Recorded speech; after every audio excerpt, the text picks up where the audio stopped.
CLC एक mission का नाम है, छुपी हुई प्रतिभाओं को आगे लाने का नाम है। गुदड़ी के लाल विकास नाइक जैसे लोगों को आईआईटी में भेजने का नाम है। आप सबका सहयोग सुने, आशीर्वाद रहा तो वो समय दूर नहीं है जब पूरे हिंदुस्तान के मैप पे सीएलसी बहुत मान और सम्मान के साथ खड़ी मिलेगी आपको। और सच है कि जब दुनिया की हिस्ट्री बनती है तो उसको कोई सिरफरे और सनकी से लोग करते हैं। आप सिस्टमेटिक जीने से आप इतिहास नहीं बना सकते।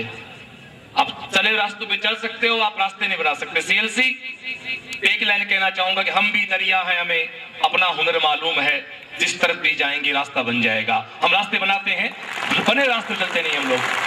अक्सर कहता हूं, हर कोचिंग में किताबें होती हैं, हर कोचिंग में स्टूडेंट होते हैं, हर कोचिंग में टीचर होते हैं और टीचर हम सब किताब से पढ़ाते हैं, पर हमारे पास एक्स्ट्रा क्या है?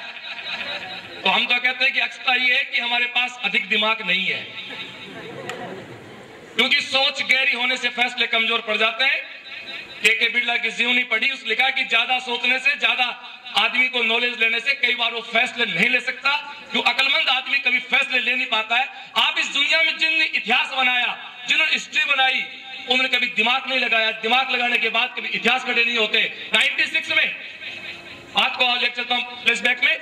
96 में जब मैंने सीकर में कोचिंग की बात की थी, उस समय सीकर में कोचिंग पैसा कमाने का जरिया नहीं हो सकती थी। जहां कोचिंग एक मजाक का शब्द था, तो स्वामी जी जैसे संतों का स्नेह मिला। स्वामी जी ने कहा, श्रवण, जब भी कोई आदमी काम शुरू करता है उसके 3 काल होते हैं। सबसे पहले उपहास काल, उसके बाद विरोध काल और तीसरा नमन काल। सीएलसी का नमन काल चल रहा है दोस्तों। लोग आज सीएलसी को नमन करते हैं। सीएलसी आप और हमसे मिलकर बनती है।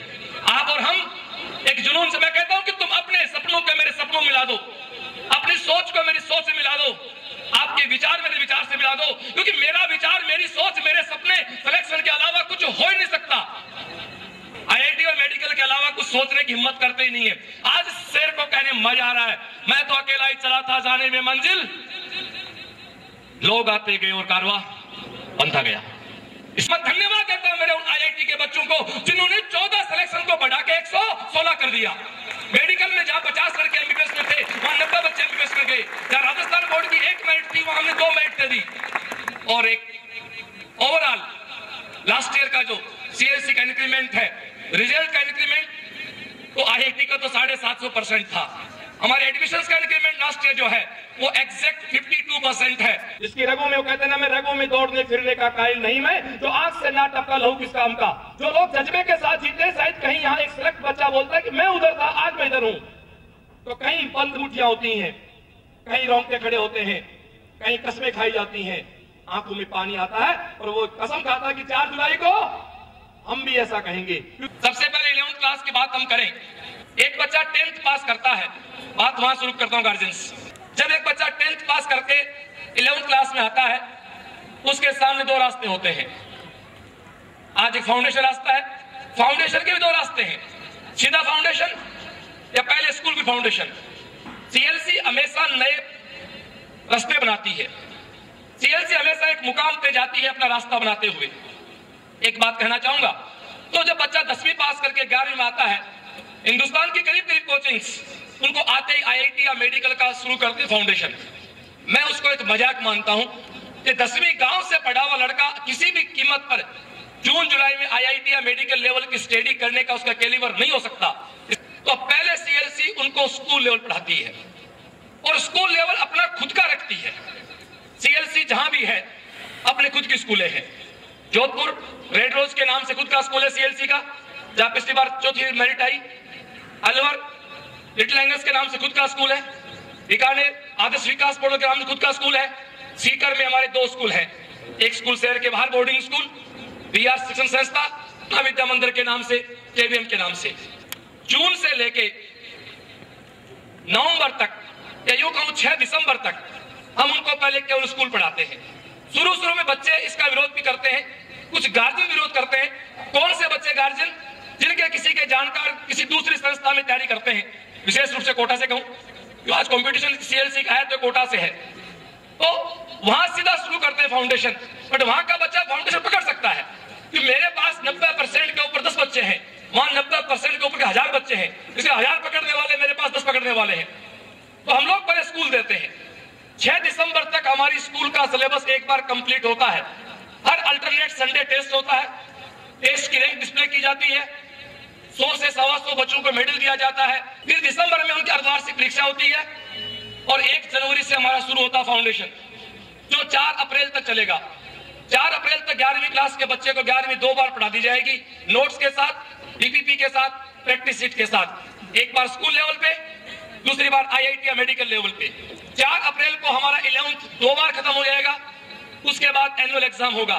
तो जिन गार्जियंस के बच्चे भी 11th पढ़ रहे हैं वो इस बात पे ध्यान दें, अप्रैल में एनुअल एग्जाम होगा। एनुअल एग्जाम के बाद 4 या 5 दिन की छुट्टी करके 1 मई से 12वीं शुरू कर दिया जाएगा। तो जो बच्चे 11वीं से 12वीं में आएंगे, अब उनकी बात कर रहा हूं मैं, 1 मई से 12वीं शुरू कर दिया जाएगा। उस 1 मई के बैच में 2 प्रकार के बच्चे आते हैं हमारे। एक हमारे वो बच्चे जो 11वीं से 12वीं में आते हैं, या दूसरे वो बच्चे जो 11वीं कहीं और पढ़ के और हमारी 12वीं में आते हैं। 1 मई से एक बैच शुरू होगा। 15 अगस्त को स्कूल लेवल का सिलेबस एक बार कंप्लीट होगा। 17 अगस्त को हमारे गुरुदेव का बर्थडे है, उस दिन से हम लोग उनका 12वीं शुरू करेंगे फाउंडेशन। तो ठीक 6 दिसंबर तक चलेगा। फिर वही दिसंबर में हाफ ईयरली एग्जाम आएगी, जनवरी में उनकी डेली टेस्ट सीरीज चलाएंगे, फरवरी में उनकी सब्जेक्टिव डेली टेस्ट सीरीज चलेगी और मार्च 2011 में वो अपनी बोर्ड का एग्जाम देंगे, अप्रैल में आईआईटी और मेडिकल का एग्जाम देंगे। अब जो बच्चे बाहर से 12वीं पास करके 11वीं पास करके आते हैं, सेम व्यवस्था उन पर लागू होती है। उसके बाद टारगेट बैच, जो कोचिंग के मूल बैच होते हैं। तो 12वीं पास करके जो बाहर से बच्चा आता है उसको हम टारगेट कोर्स बोलते हैं, 13वीं क्लास बोलते हैं। उनकी पूरे सिलेबस के 15 टॉपिक बने हुए होते हैं।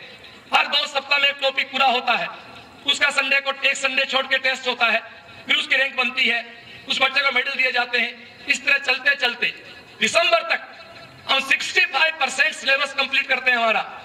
फिर 65% सिलेबस कंप्लीट करने के बाद क्लास रोकते हैं और 20 दिन जो हमने 65% पढ़ाया उसके टेस्ट करवाते हैं। 1 दिन टेस्ट, 2 दिन छुट्टी, फिर टेस्ट, 2 दिन छुट्टी, जिसको हम बोलते हैं महायज्ञ, जिसको बोलते हैं सेमी मेजर टेस्ट।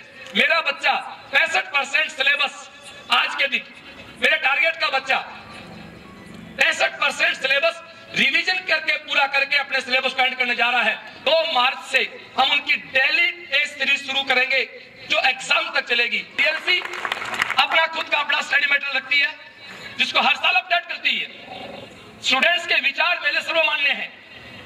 सिलेक्शन में बच्चे की क्वालिटी बहुत अहम रखती है, बहुत अहम रोल रखती है, लेकिन उसमें कहीं ना कहीं एक अच्छे एटमॉस्फेयर की बहुत जरूरी है। सीएलसी एक सिस्टम है जहां पर्दे के पीछे पता नहीं कितने लोग काम करते हैं।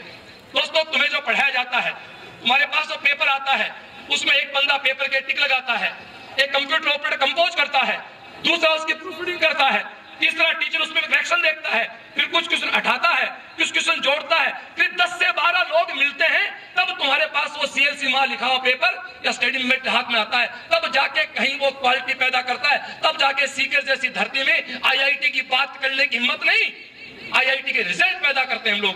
मेरे बंद चैम्बर में मेरी टीम के सामने मैं एक ही बात कहता हूं कि जीतती टीम है, हारता कप्तान है। हार का सारा श्रेय श्रवण के सर पे रहता है और जीत का सारा श्रेय इस मेरी प्यारी सी टीम के सर पे रहता है। और यही हमारी सीक्रेसी है, यही हमारी सक्सेस की रहत है, यही हमारा सबसे बड़ा सफलता का मूल मंत्र है। अंत में इतना ही कहना चाहूंगा कि कहीं भी मेरी इस चौकीदारी में, मेरी किसी कार्यशैली में आपको कहीं दिक्कत लगे तो बेझिझक एक दोस्त के नाते, एक भाई के नाते, एक गार्जियन नाते आप मुझे इन्फॉर्म करें। और इतना वादा कर सकता हूं कि जो कमियां मुझे बताएंगे वो अधिकतम 24 आवर्स में मिट जाएगी। मेरा नाम अनुराधा कटनावलिया है और मैं बीकानेर मेडिकल कॉलेज में सेकेंड ईयर